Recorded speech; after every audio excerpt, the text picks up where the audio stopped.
वो किस तरह से टेक्निकल तरीके से, जिस तरह से आज इन्होंने ये देखा है कि ये ऊपर से कब्जा हुआ है, और ये आपने पहली बार देखा होगा कि इस तरह से भी अब कब्जे होना शुरू हो गए नीचे से ख़त्म होने के बाद। अब शेड के ऊपर पूरे किचन जो है वो तामीर किए जा रहे हैं। ये कम से कम सर ये कितने मरले पे होगा?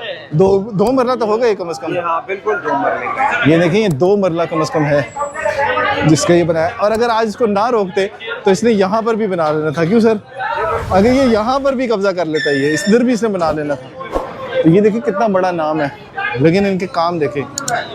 तो इसके ऊपर अब ये नोटिस हुआ है और इस मामले को देखा जा रहा है। सबसे बड़े अफसोस की बात यह है कि मस्जिद के साथ ही गंदगी का ढेर है, इसको साफ़ करने की ज़रूरत है। कितने लोग यहाँ पर आते हैं और यहाँ नमाज भी पढ़ते हैं। कम से कम कोई भी एक जिम्मेदारी ले ले बंदा रोज़ाना की एक, या इस पाइप्स को कवर कर दें इनको, तो कम से कम यहाँ पे सफाई का बेहतर निज़ाम हो सकता है। मस्जिद है ये, और यहाँ पर ये हालत हुई हुई है। और एक तरफ ये गंदगी और दूसरी तरफ ये रेस्टोरेंट, एक मशहूर रेस्टोरेंट। ये भाई साहब भी अगर चाहते तो ये भी दिन की लाखों की सेल है, ये भी चाहते तो ये भी अपने ऊपर जिम्मेदारी ले सकते थे और इस जगह को साफ कर सकते थे।